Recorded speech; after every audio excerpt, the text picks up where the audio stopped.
Let us rip the band-aid off right now. When you picture the end of the world, you are probably picturing the flash. You are imagining the mushroom cloud, the shockwave, maybe the Geiger counter clicking like an angry hornet in a radiation zone. Hollywood has spent 70 years training you to worry about the blast radius. But here is the uncomfortable truth that climate modelers have known since the 1980s. In a full-scale nuclear exchange, the blast is actually the merciful part. If you are vaporized in the first millisecond, you miss the main event. The real apocalypse does not happen in a second. It happens over 10 years. It is quiet, it is dark, and it is incredibly cold. Today, we are not talking about warheads. We are talking about what comes after the firestorms stop burning. We are walking through the realistic, evidence-based timeline of nuclear winter. From the first blackout to the decade-long famine that reshapes the human genome. This isn't science fiction. This is the peer-reviewed forecast of how civilization actually unravels when the sky turns black. Before we start the clock on day zero, we need to clear up what nuclear winter actually means, because the term gets thrown around loosely. It is not just a really bad storm. It is a stratospheric alteration. When a nuclear weapon hits a city or an industrial centre, it does not just knock buildings down. It ignites everything. Plastics, fuel depots, asphalt, wood. These massive firestorms send millions of tons of black carbon soot, smoke essentially, shooting upward. Unlike a normal forest fire, this smoke is hot enough to loft itself right out of the lower atmosphere and into the stratosphere. Once it is up there, above the clouds, there is no rain to wash it out. It just sits there, spreading out like a black blanket around the globe, blocking sunlight for years. That is the mechanism. It turns the Earth into a dark, freezing rock. Before we dive into the timeline, if you appreciate realistic disaster analysis without the hype, secure your spot in this community by hitting subscribe. Now, let's look at the first 24 hours. The first week is defined by direct destruction. In a full exchange between major powers like the US and Russia, we are talking about hundreds, possibly thousands of detonations within a span of hours. The immediate death toll is staggering. Hundreds of millions dead from blast, heat, and acute radiation. Major logistics hubs, ports, and political centres are gone, but for the survivors in the rural areas, or non-combatant nations, the first sign that something is fundamentally wrong with the planet itself won't be the radiation. It will be the sky. While the fires are raging in the target zones, electromagnetic pulses have likely fried power grids over continent-sized areas. So you have no internet, no news, and no electricity. Just a horizon that is glowing red day and night from fires burning thousands of miles away. At this point, the climate hasn't shifted yet. It is just hot and chaotic. Emergency services are non-existent because the hospitals were targeted or the ambulances simply won't start. This is the kinetic phase, where civilization is decapitated but hasn't starved yet. By the second and third week, the fires begin to burn themselves out, but the smoke doesn't dissipate. It rises. Satellites, if any were still functioning, would see black blotches spreading across the northern hemisphere like ink in water. On the ground, survivors notice the sun getting weaker. It starts looking like a dim red disk at noon. Shadows disappear. The temperature, which might have been elevated due to the local fires, starts to plummet. This is the transition from war to winter. Aviation has ceased entirely, so global shipping and trade freeze. If you live in a city that wasn't hit, the supermarket shelves were emptied on day 3. Now, by day 20, the riots over food distribution are turning into organised armed conflict. But the scariest thing is the silence. With the grid down and the sky darkening, the the psychological weight of the event sets in. You realize this isn't a temporary emergency. The sun is actually fading away. Let's move to the 1 to 6 month mark. This is when the climate models show the hammer dropping.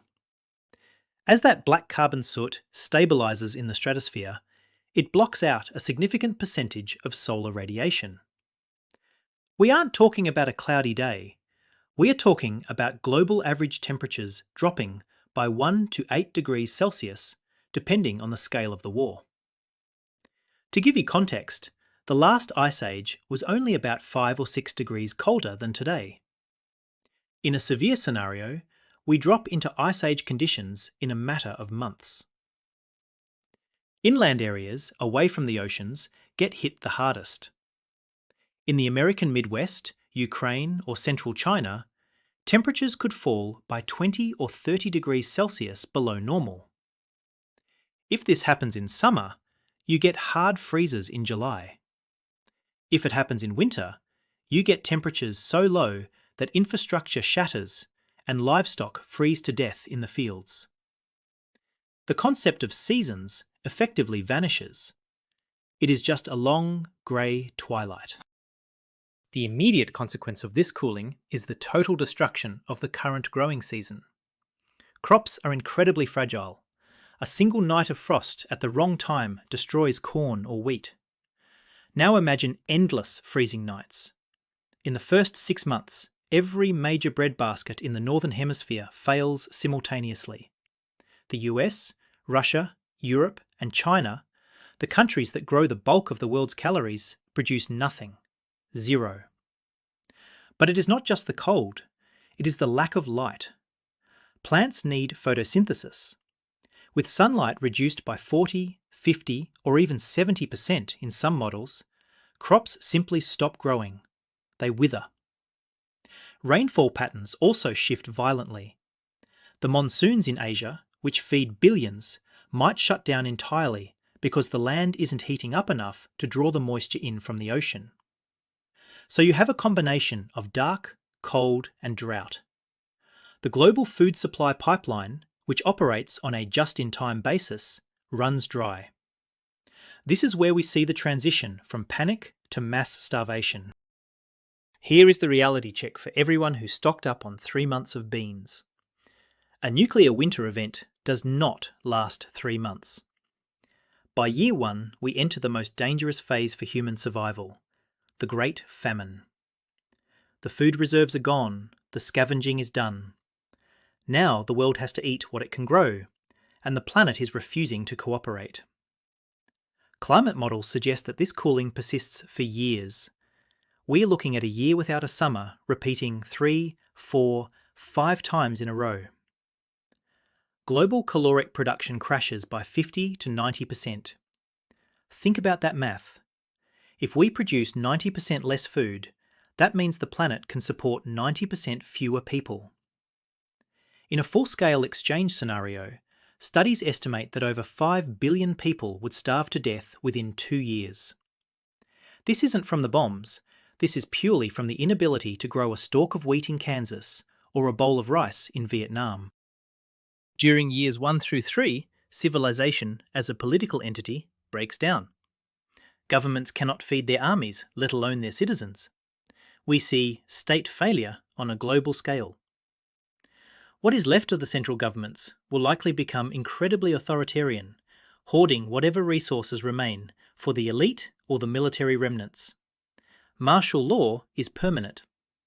But outside those fortified zones, it is the Wild West.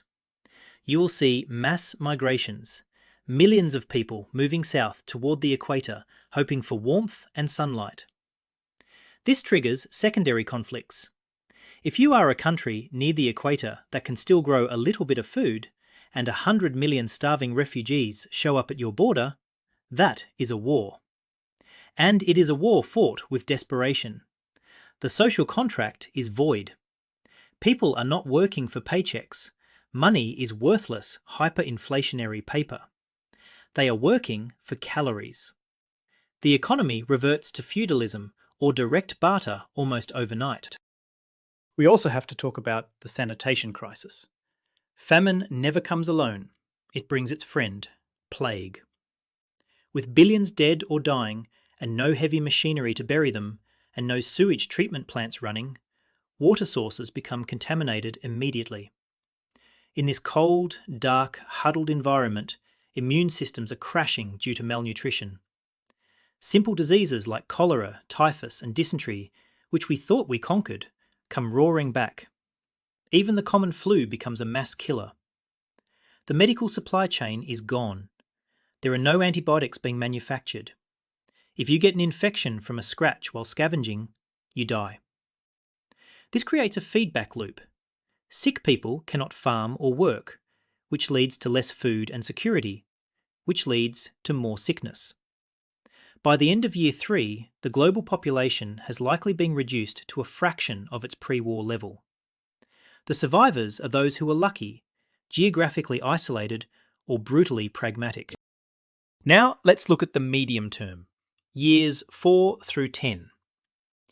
The climate models show that the soot eventually starts to fall out of the stratosphere. It is a slow process. Gravity takes time to pull those tiny particles down. But gradually, the sun gets a little brighter. The deep freeze begins to lift. Temperatures slowly creep back toward a new normal. But do not mistake recovery for normalcy. The ozone layer has likely been shredded. The chemical reactions from the nuclear fireballs and the smoke destroy stratospheric ozone, meaning that as the smoke clears and the sun comes back, it is bringing massive amounts of UVB radiation with it. This is the cruel irony. First, you freeze in the dark. Then, when the sun comes back, it burns you. Survivors emerging from the bunkers or the long winter will face blindness, severe sunburns, and skin cancer rates that go through the roof. Crops that survived the cold might now be fried by ultraviolet radiation. Economically, this period, years 4 to 10, is about stabilisation at a primitive level. The global supply chains are not coming back. There is no more gasoline, it is all degraded. Electronics that weren't shielded are useless bricks. We are back to the 1800s, but with better scrap metal. Communities are localised. You live and die within walking distance of your village. The primary industry is scavenging, mining the ruins of the old cities for copper, steel, and tools. Knowledge becomes the most valuable currency. The person who knows how to fix a steam engine or set a broken bone is worth their weight in gold. We might see the rise of city-states or regional confederations, but the concept of a United States or Russian Federation is likely just a memory or a myth. The survivors are growing potatoes, turnips, cold-hardy grains. They are raising goats or rabbits. It is subsistence living.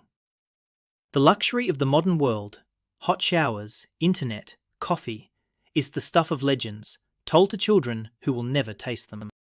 Let's zoom out to 20, 30, 50 years post-war. The climate has likely stabilised, possibly even rebounding into a global warming phase as the carbon dioxide from all those fires and the pre-war industrial emissions catches up. But the ecosystem is fundamentally altered. We are talking about a mass extinction event. Many species of large mammals, birds, and specialised plants couldn't survive the decade of cold and darkness. The forests are different, the oceans are different. The fisheries, which collapse during the winter due to the death of phytoplankton, might take centuries to recover. The world is quieter, emptier. For the human population, we have gone through a genetic bottleneck. We are down to maybe a few 100 million people, perhaps fewer depending on the severity.